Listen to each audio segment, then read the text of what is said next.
warahmatullahi wabarakatuh. Waalaikumsalam.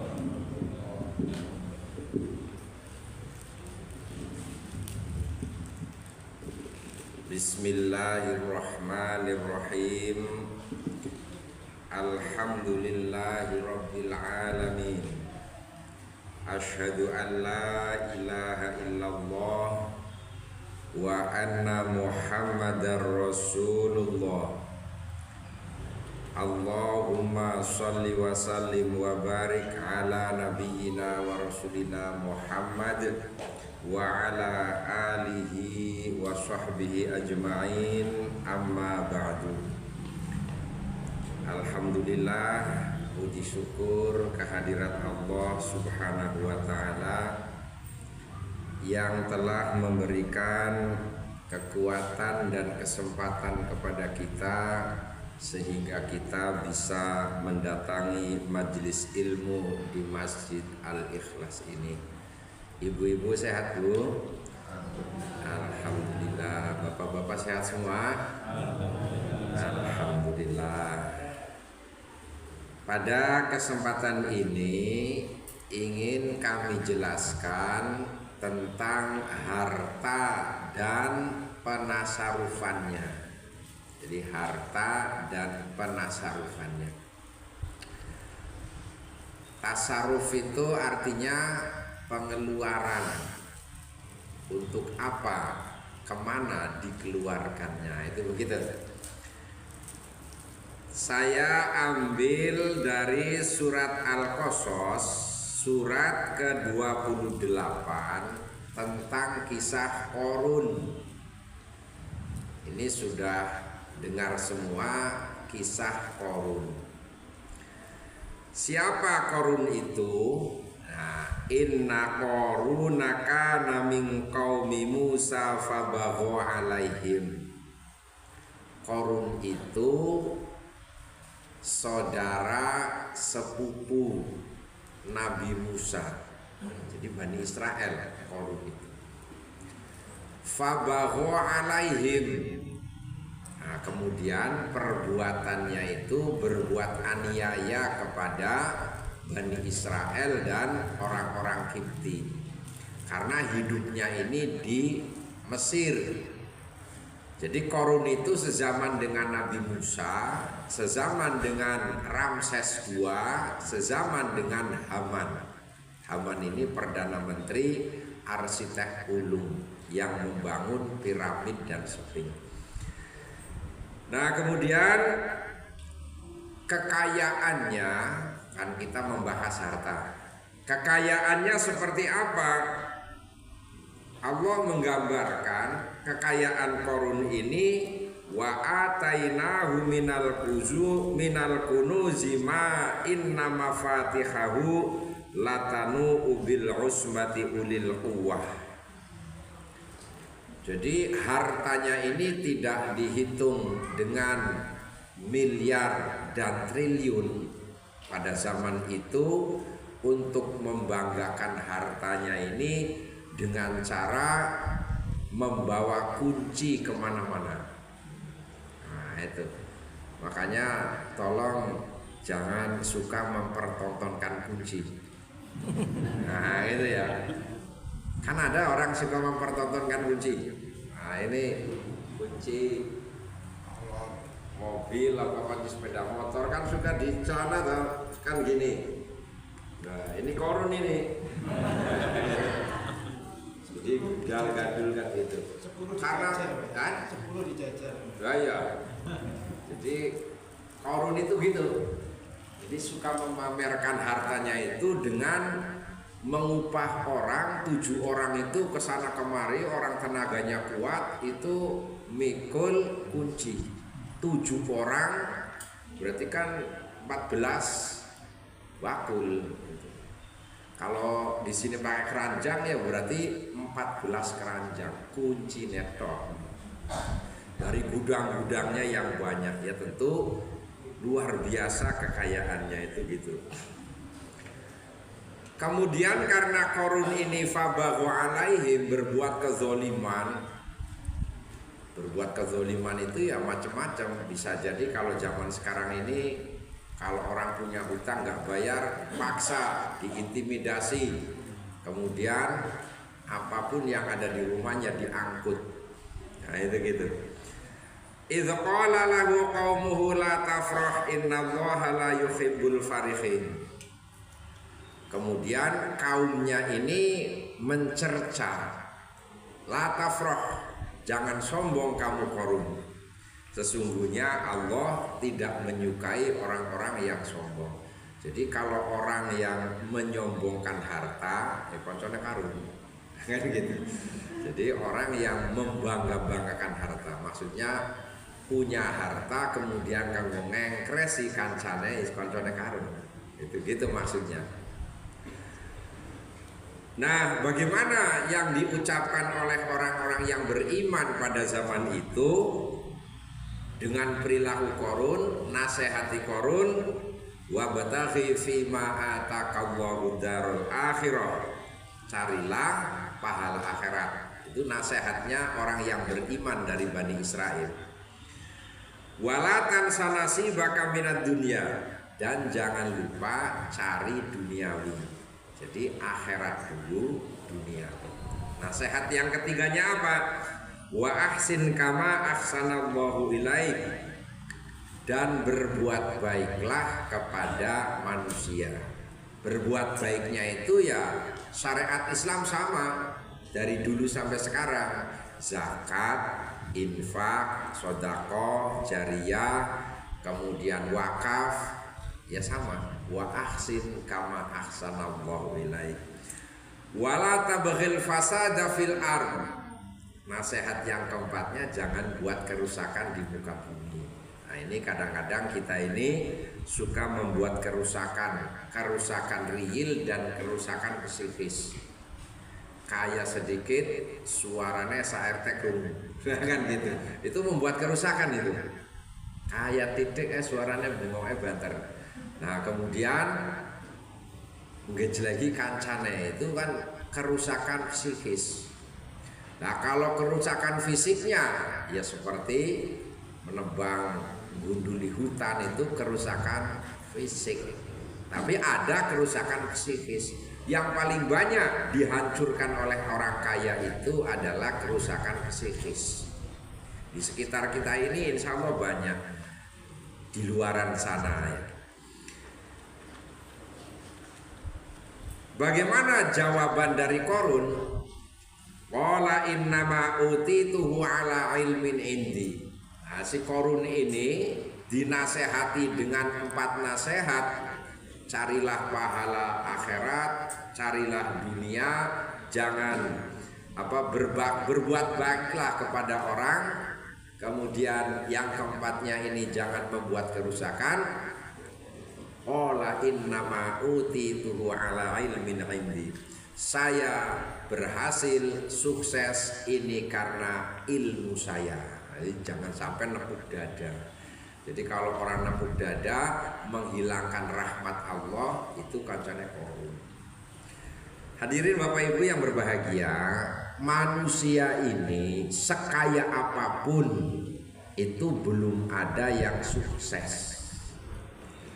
Setinggi apapun pangkat derajatnya, belum ada yang sukses. Dalam artian sukses yang paripurna itu belum ada. Karena kehidupan yang sukses itu di finish kehidupan. Kapan? Ketika orang sudah masuk surga, itulah orang yang sukses. Begitu. Jadi kalau ada orang hanya jadi presiden, jadi anggota dewan, jadi punya pabrik, punya ini, punya itu sukses semu. Sukses semu. Elek batang pisang kan semu toh Pak. Apa iso kangge jendela ya enggak iso. Kan gitu. Jadi semu.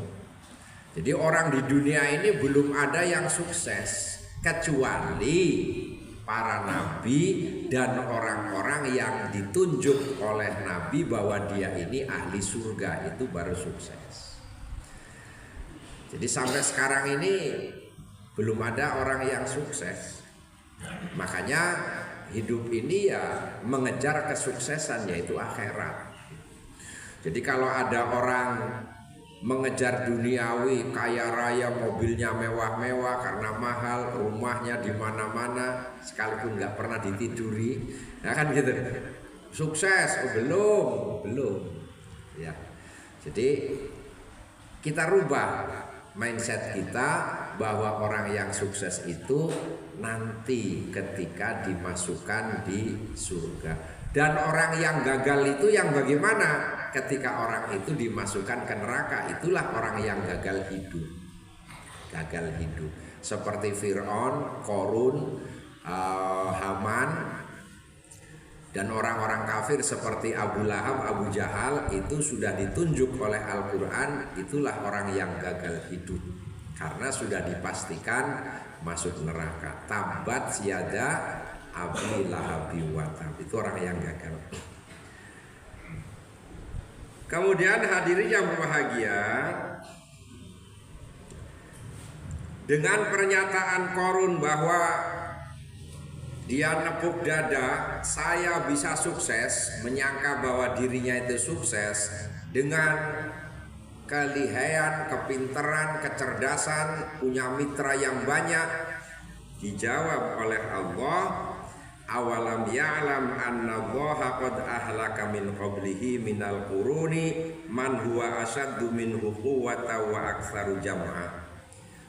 Jadi untuk pembaca Al-Qur'an itu diberi pelajaran dari sini, yaitu bahwasanya Allah telah menghancurkan umat-umat sebelum Qarun yang asyaddu minhu quwwatan, fisiknya lebih kuat, wa aktsaru jam'a, dan lebih banyak mengumpulkan harta kekayaan.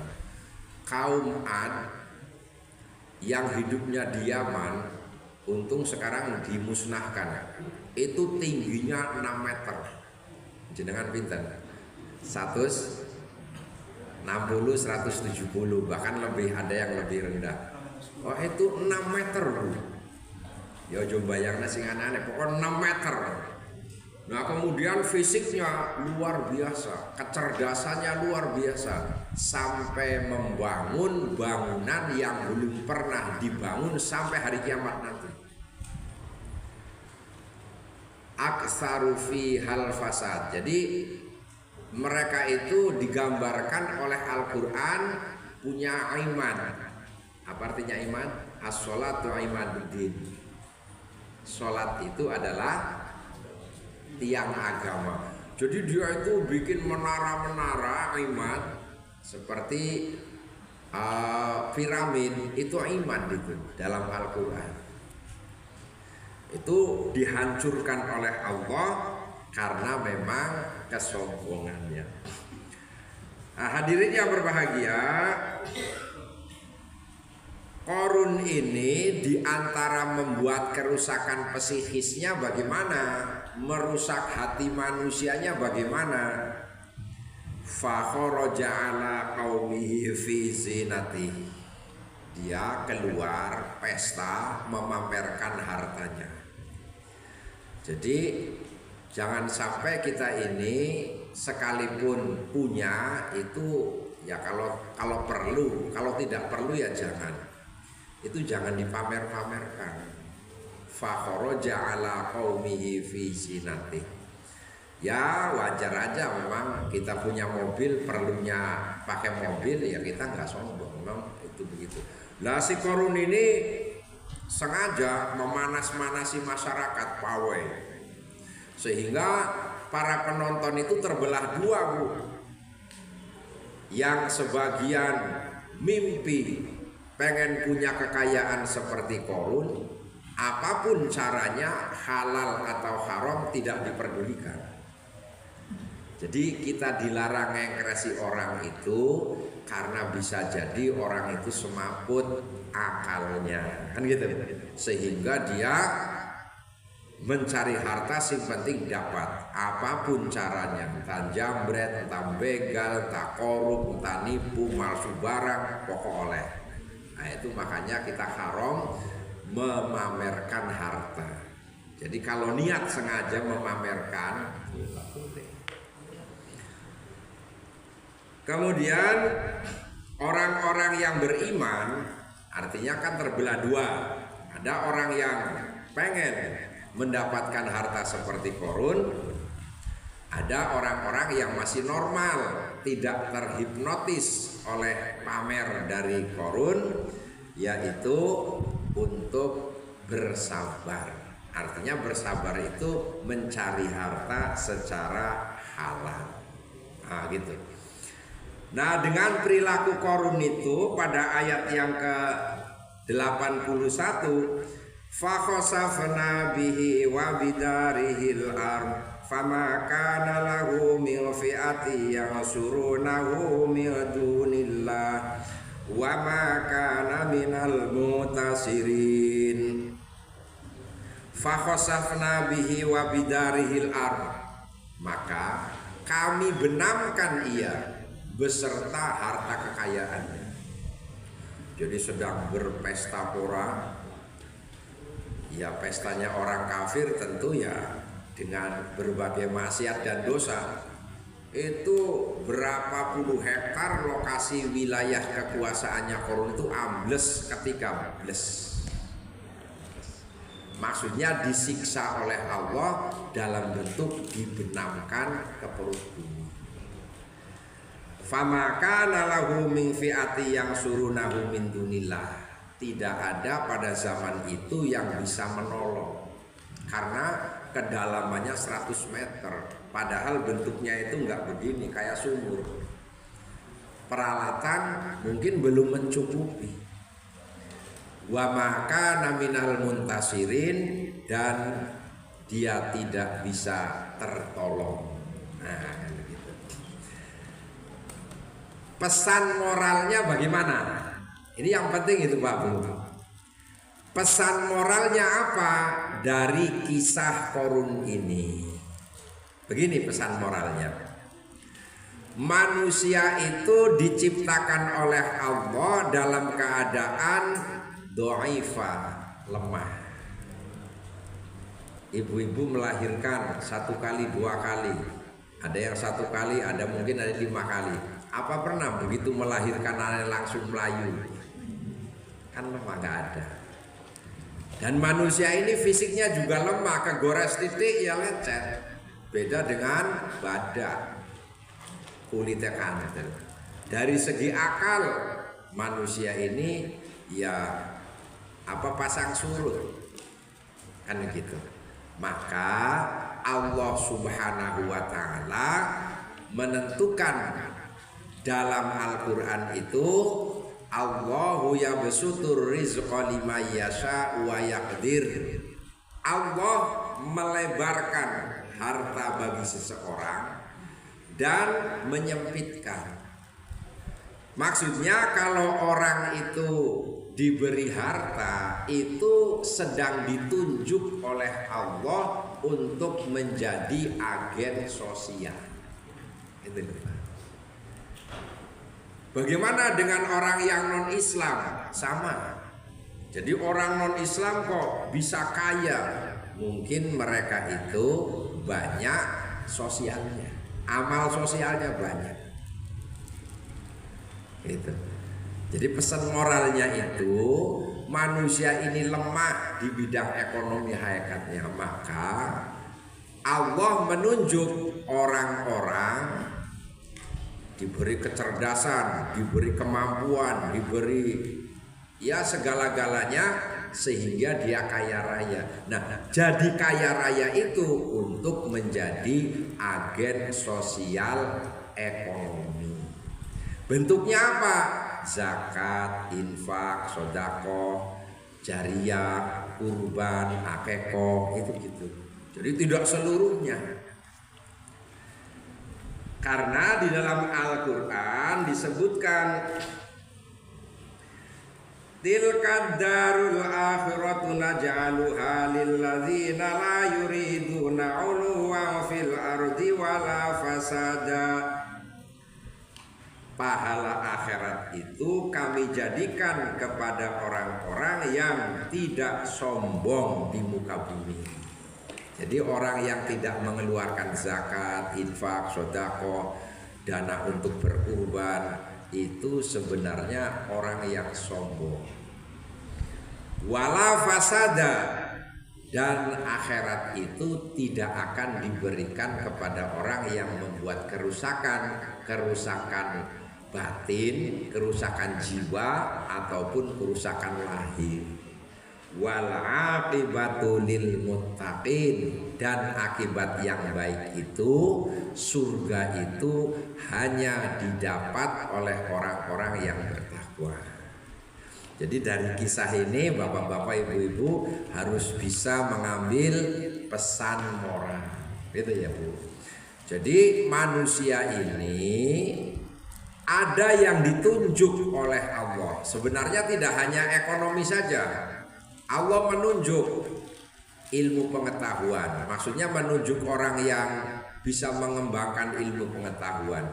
Siapa yang pertama kali ditunjuk? Itu Nabi Idris. Jadi Nabi Idris itu orang yang pertama yang ditunjuk oleh Allah untuk membawa kemakmuran umat manusia dengan menemukan berbagai cabang ilmu. Di antaranya adalah calistung, membaca, menulis, dan berhitung. Itu Nabi Idris. Makanya Nabi itu disebut Idris, tadris, artinya pembelajaran. Di IAIN, di UIN itu kan ada jurusan tadris, artinya pembelajaran. Nabi Idris itu nabi yang diutus oleh Allah untuk memberi pelajaran keilmuan. Nabi Idris. Jadi nabi-nabi itu tidak aneh Pak. Idris belajar, Lut bokong, artinya itu gitu. Karena homo kan, sing diarah ya bokongnya sesama laki-laki. Lut itu artinya bokong. Nah gitu. Kemudian Nabi Ishak itu artinya tertawa. Gitu. Artinya tertawa. Sebab apa? Ketika Ibu Sarah didatangi malaikat, dikasih kabar bahwa kamu akan punya anak. Tertawa saking gembiranya, antara percaya dan tidak. Nenek-nenek umur 100 tahun dikabari akan punya anak. Anak kan tertawa. Maka ketika punya anak itu diberi nama Ishak, terbahak-bahak.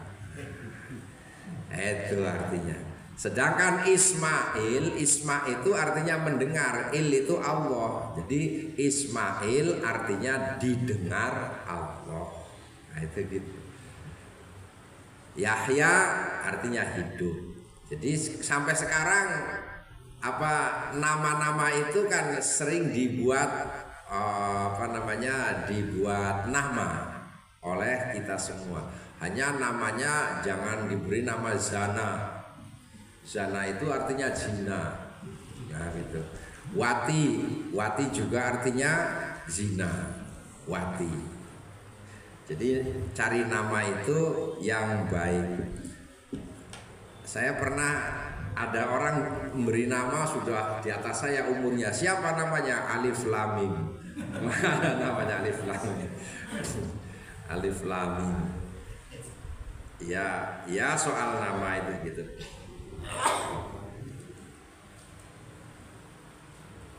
Jadi pesan moralnya itu gitu.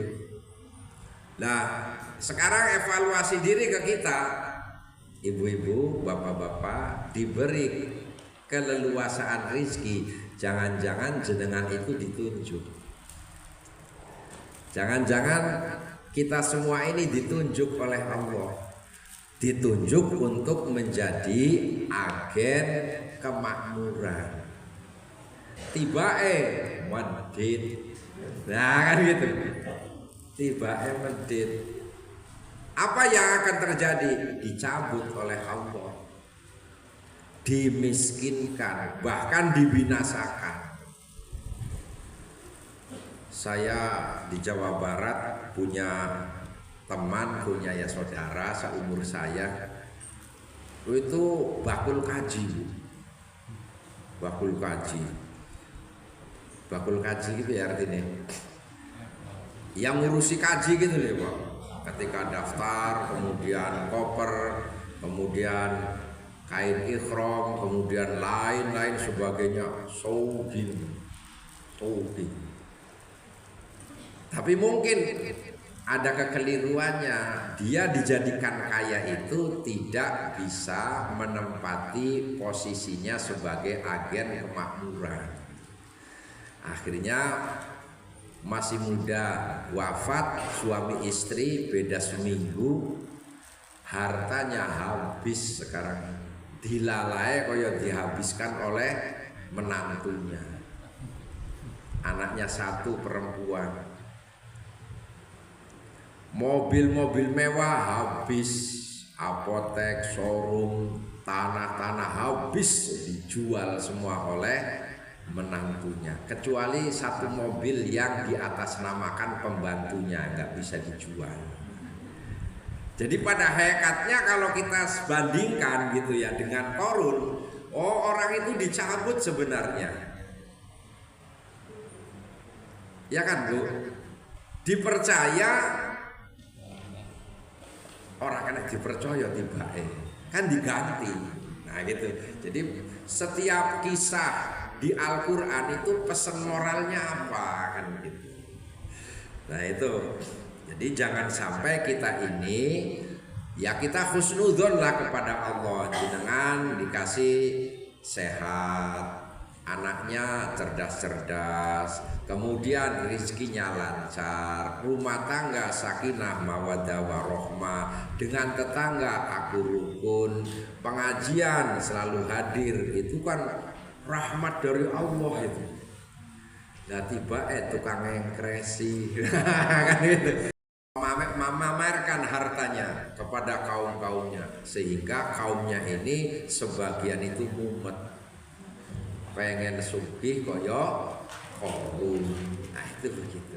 Jadi jangan-jangan kita ini ditunjuk ya. Ya mudah-mudahan Bapak Ibu semua ditunjuk dan amanah. Amin. Kan gitu. Jadi Allah menunjuk itu enggak teori manusia. Teori manusia kan gitu. Umur dari tamat kuliah naik sampai 40. Setelah 40 turun sampai 60. Yaitu ukuran manusia. Kalau ukurannya Allah ya tidak begitu. Bisa jadi umur 60 malah sugih. Anak elimo usahane lancar kabeh ngirimi, sawai berpenghasilan, dari lain-lainnya berpenghasilan. Nah, umur 60 tahun yang dulu itu dengan susah payah untuk membiayai anaknya, justru umur 60 kaya raya. Jadi teori manusia yang 40 terus menurun itu bisa jadi tidak berlaku. Nah, seperti itu. Jadi gitu gambarannya. Itu gitu. Jelas ya Pak, Bu? Yang penting itu pesan moral.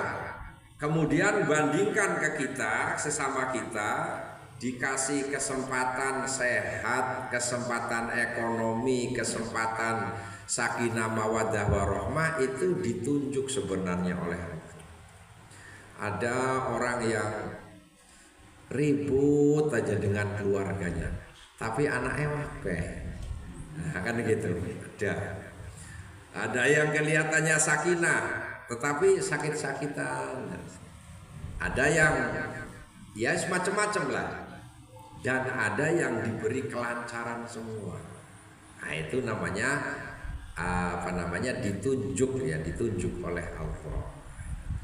Jadi Allah Subhanahu wa taala untuk kemakmuran zaman akhir ini menunjuk orang untuk menemukan HP. Itu kan ditunjuk sebenarnya oleh Allah, orang dikasih ilham, ditunjuk itu maksudnya.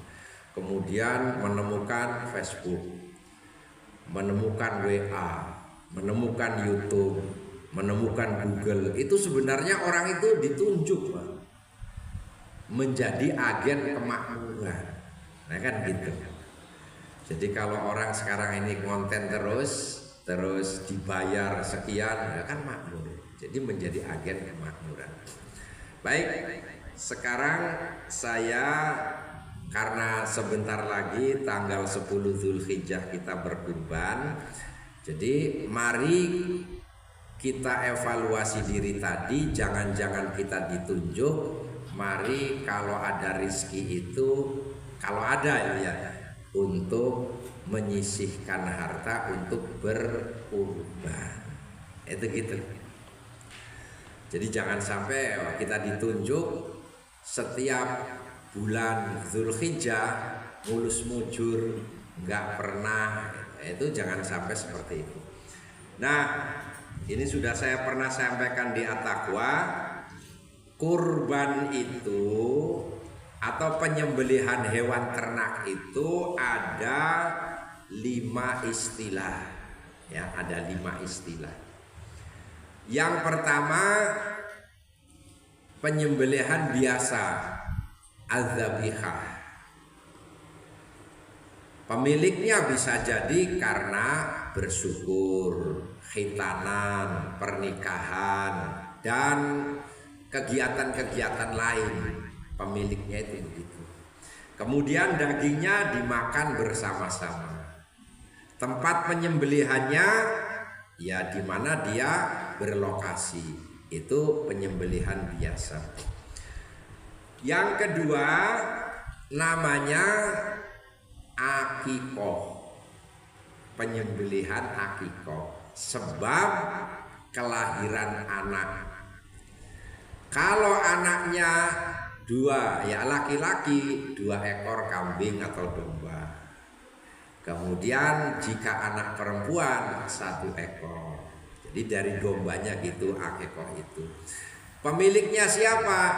Atau yang berakikoh itu siapa? Yang berakikoh itu adalah orang atau orang tua bayi.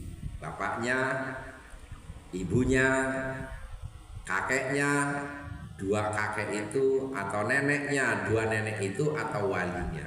Dagingnya dikemanakan? Dimakan bersama. Tempatnya di mana? Ya di mana dia berdomisili, bertempat tinggal. Jadi 1 penyembelihan biasa namanya, yang kedua penyembelihan akikoh. Yang ketiga yaitu namanya hadyu. Hadyu itu dari bahasa Arab, yaitu hadiah. Hadiah kepada siapa? Hadiah kepada Allah. Jadi faiza amiltum famangtamatta bil umrati ilal haji famastaisara minal had. Dalam suasana aman, orang bisa sampai ke tanah haram, kemudian dia melakukan ibadah haji, dan hajinya itu haji tamattu, maka boleh mempersembahkan hadiah kepada Allah, maka namanya hadiyu. Jadi hadiyu itu untuk orang yang melakukan, kan dipersilahkan ibadah haji, kan dipersilahkan 3. 1, boleh haji itu haji ifrad, itu haji yang terbaik. Haji dulu kemudian umroh. Ifrad. Lah haji kiron, haji bersama-sama, yaitu melaksanakan haji dan umroh. Ini biasa dilakukan oleh orang Indonesia. Lah para pejabat yang super sibuk biasanya hajinya haji tamattu, yaitu umroh dulu baru haji. Jadi begitu selesai, faman ta'ajjala fi yaumaini fala isma alaihi wa ma ta'akhkhara fala isma alaihi liman ittaqa. Jadi baru tanggal 11 langsung cabut, langsung tahalul, boleh. Itu gitu. Nah, karena dibolehkan itu mempersembahkan hewan. Allah nggak doyan daging, kan gitu. Jangan sampai keliru mempersembahkan hewan kepada Allah apa doyan daging. Enggak, maksudnya itu sebagai rasa syukur beleh kambing. Tempatnya di mana? Harus di Mina, di tanah haram. Dagingnya untuk masyarakat Islam baik di tanah haram ataupun di luar, seperti dibagikan ke orang Indonesia ya boleh di kaleng itu. Nah kemudian pelakunya, sohibulnya itu siapa? Sohibnya pribadi. Jadi kalau tadi penyembelihan biasa bisa jadi urunan, akikoh pribadi pemiliknya, Pak.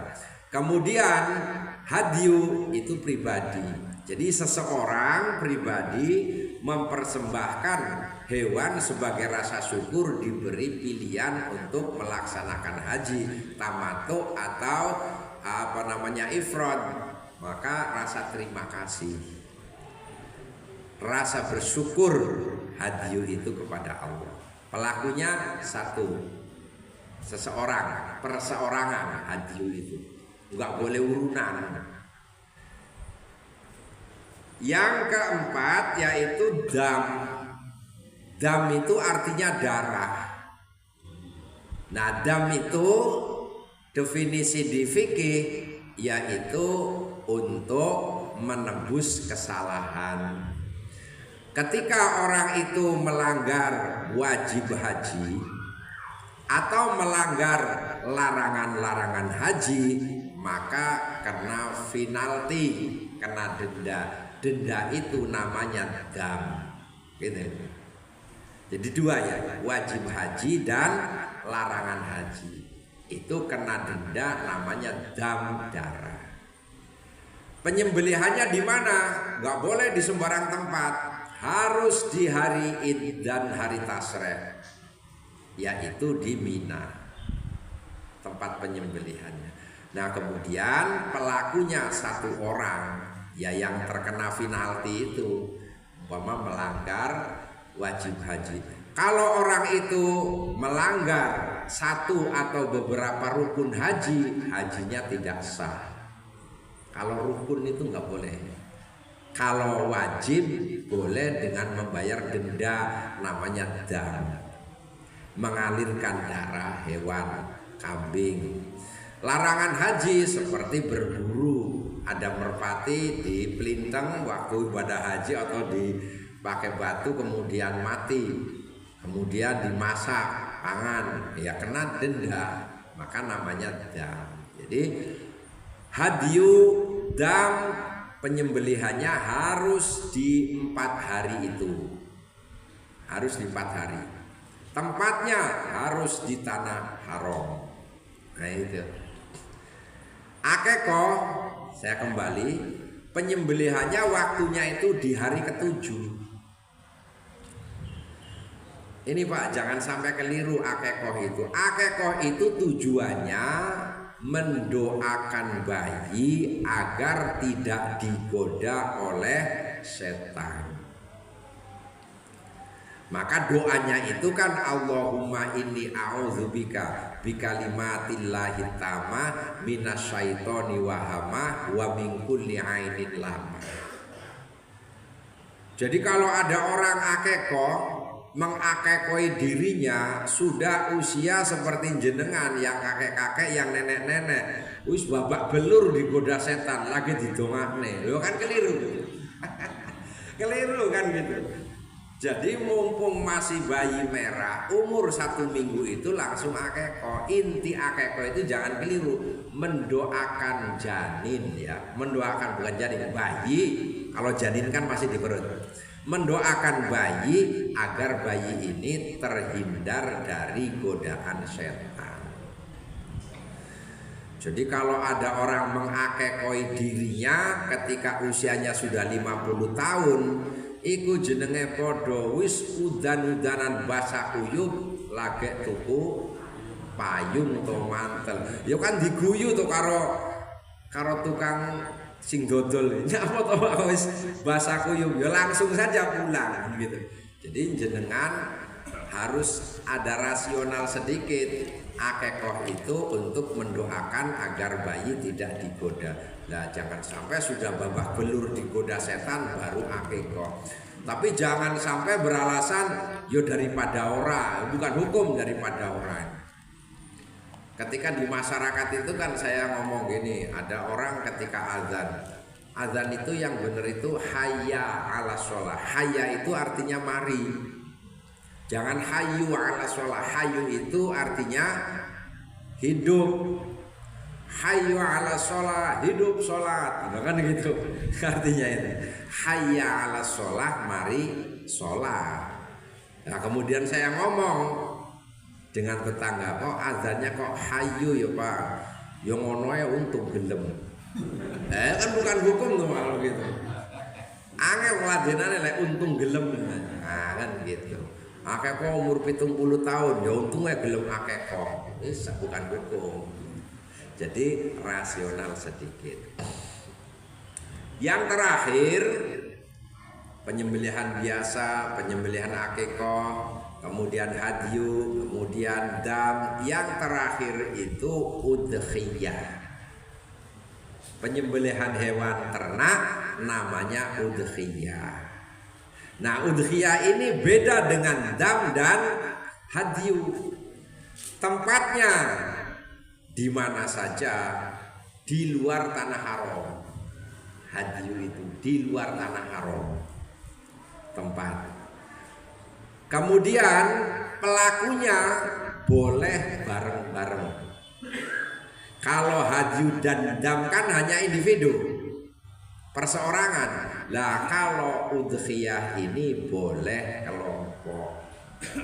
Makanya yang boleh kelompok itu tidak hanya sapi 7 orang, domba pun boleh lebih dari 1 orang.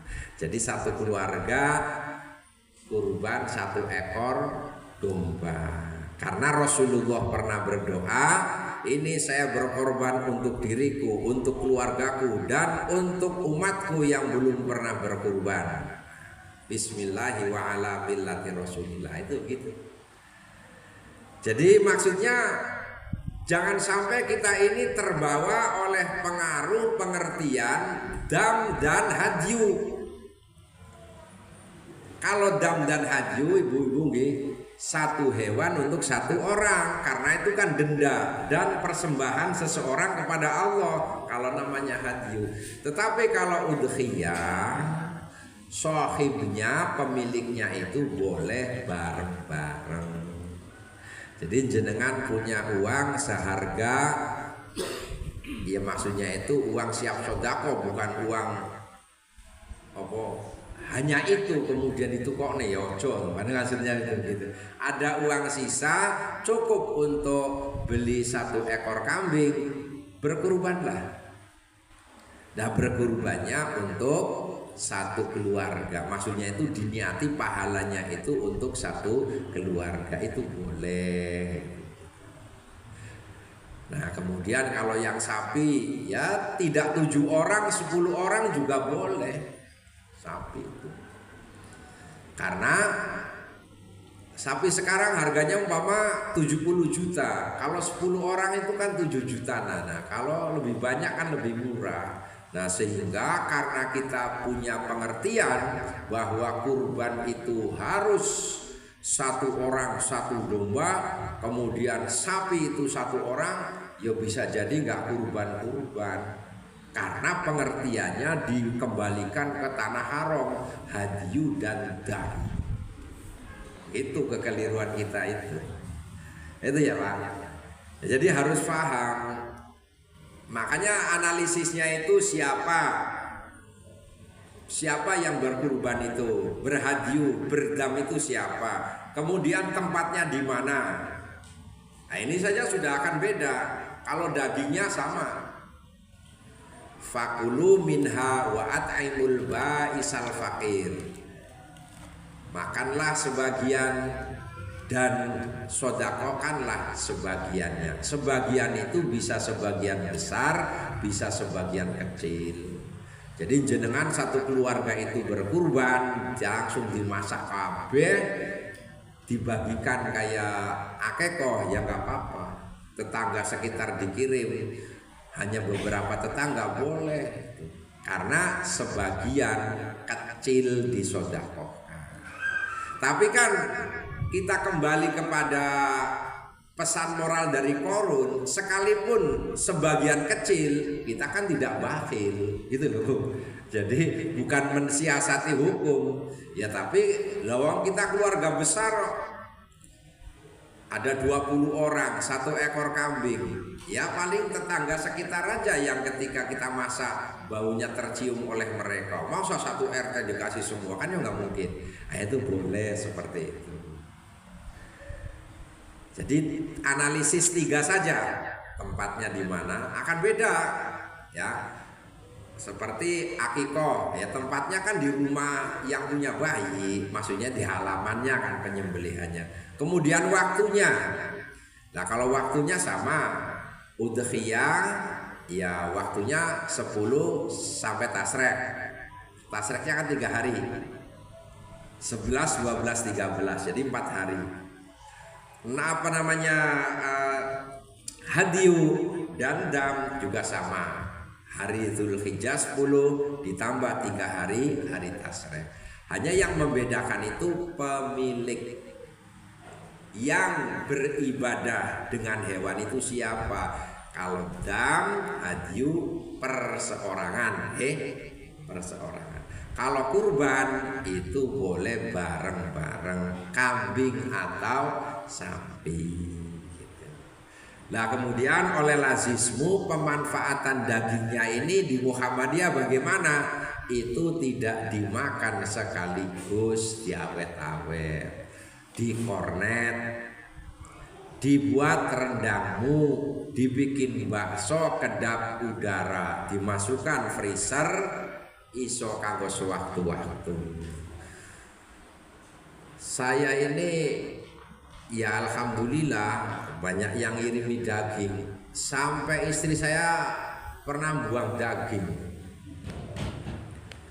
Saya kasihkan ke tetangga sudah. Ya mubadir juga sebenarnya, hanya salah ngelola. Pertama dibikin sate, mentol-mentol gede-gede sak jambe-jambe gitu. Tusuk kayak ruji. Kemudian yang kedua sudah ganti rawon. Setelah ganti rawon, ganti lagi hari berikutnya rendang. Sudah rendang si turai gaya bakso blenger. Nah kita kan kalau dihabiskan seketika itu kan mubazir tuh, nggak nikmat. Tetapi oleh lazismu itu dibagi. Jadi jadikan kornet. Nanti kalau ada pengajian seperti ini kita makan-makan dagingnya dari hasil kurban itu boleh. Jadi dagingnya ini boleh tidak dimakan di hari tasrek, boleh. Artinya kapan saja itu boleh. Nah, itu gitu. Ada pertanyaan? Jadi saya ngaji ini mengerucut ya Bu. Saya sampaikan cerita Qarun dulu. Qarun. Terus pesan moralnya apa? Wong sugih itu hakikatnya ditunjuk oleh Allah untuk menjadi agen sosial ekonomi, ben bagi-bagi. Tapi ya tidak dibagikan semua dalam bentuk zakat, infak, sedekah. Lah Qarun tidak melakukan, dicabut dengan cara dibenamkan. Ya mungkin zaman sekarang wis dadi wong sugih panggang ngresi kancane tok. Ora gelem sedekah, infak, jariyah, kurban yo moh dimiskinkan. Lah makanya menghadapi Idul Adha ini saya kerucutkan keterangan ini dengan penyembelihan hewan. Ada 5 penyembelihan biasa. Kan itu tak? Yang kedua penyembelihan akikoh. Yang ketiga penyembelihan hadiyu. Yang keempatnya penyembelihan dam. Nah yang terakhir penyembelihan udhiyah. Nah kalau udhiyah itu tempatnya di luar tanah haram, tanggalnya podo. Nah pelakune wong akeh lek udhiyah.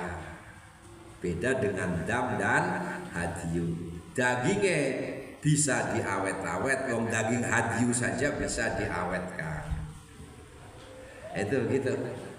Nah, kita orang Muhammadiyah ini kan berkemajuan, jadi mengelola daging pun dengan cara-cara yang efektif, efisien, tidak dimakan sampai belenger lah gitu kan. Ya. Ada pertanyaan? Jelas semua Bu? Nggih. Assalamualaikum warahmatullahi wabarakatuh. Waalaikumsalam warahmatullahi wabarakatuh. Seperti tadi disampaikan oleh Ustaz, tujuan dari akikah adalah untuk mendoakan bayi supaya tidak didosa setan. Iya.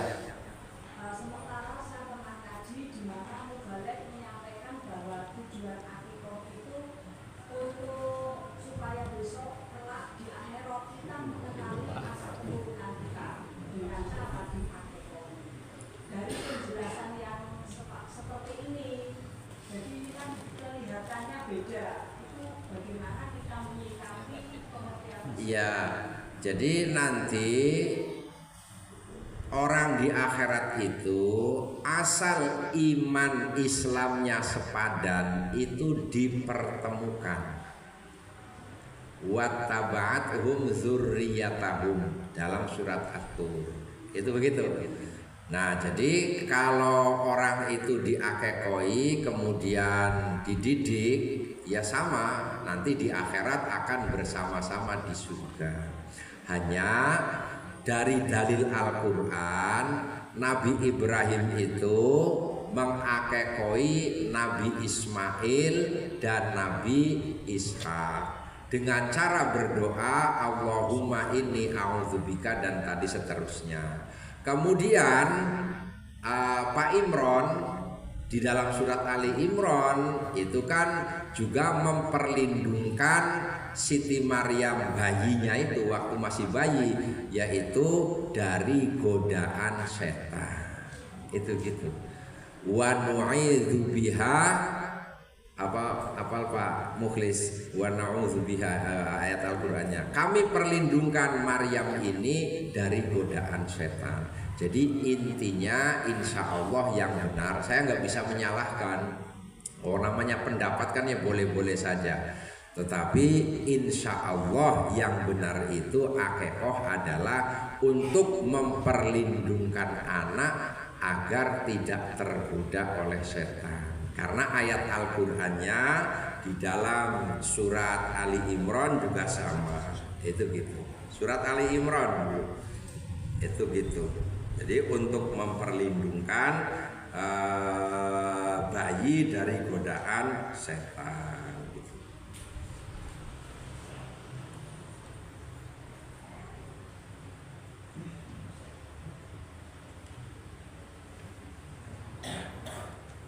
Dari godaan setan.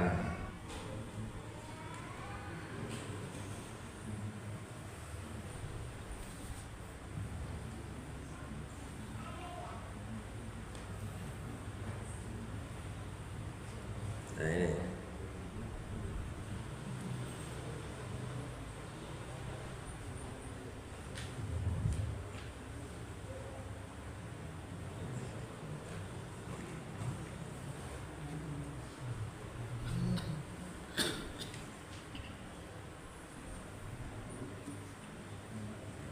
Nah ini di surat Ali Imran-nya ayat Bu, ayat 26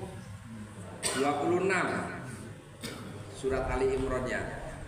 Wa inni samaituha Maryam, dan saya memberi namanya Maryam. Wa inni u'idzuha bika, dan saya perlindungkan ia kepada engkau ya Allah, wa dzurriyyataha, dan keturunannya, minasyaitonir rajim, dari godaan setan yang terkutuk. Jadi Al-Qur'annya surat Ali Imran ayat 26 bahwa bayi itu diakekoi, di antara tujuannya itu agar dilindungi dari godaan setan. Kalau ada orang berpendapat begitu begini, ya pendapat ya boleh-boleh saja, tapi harus bisa menunjuk Al-Qur'annya. Nah, saya katakan surat ketiga surat Ali Imran ayat 26. Jenengan baca keterangannya. Cukup kira-kira? Oh, ini 1 jam ini, luar biasa. Jadi jelas ya, saya ngisi pengajian ini mengerucut dari kisah Korun dijeblos nang bumi sebabnya bakhil, penggane tukang engkresi, fabahu alaihim, berbuat aniaya. Nah maka kita ini jangan sampai niru Korun. Lek niru Korun ya podo dijeblosne, dibangkrutne. Mulano menghadapi Idul Kurban ini, jika kita diberi kesempatan, ayo kurban udhiyah, yaitu satu kambing untuk satu keluarga. Tapi jangan satu keluarga tok, tonggone ya dikei ben ora kaya Korun kan gitu. Lek sapi yo banyakan nggak apa-apa kan gitu.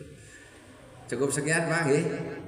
Mudah-mudahan Bapak Ibu diberi kesehatan oleh Allah, rizkinya diberi kelancaran dan diberi cara yang halal dan thayyibah.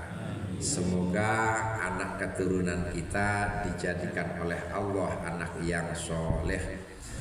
Rabbana atina fid dunya hasanah wa fil akhirati hasanah wa qina adzabannar wa sallallahu ala nabiyyina wa rasulina Muhammad wa ala alihi wa sahbihi wa sallim wa akhiru da'wana anil hamdulillahi rabbil alamin. Amin ya rabbal alamin. Assalamualaikum warahmatullahi wabarakatuh.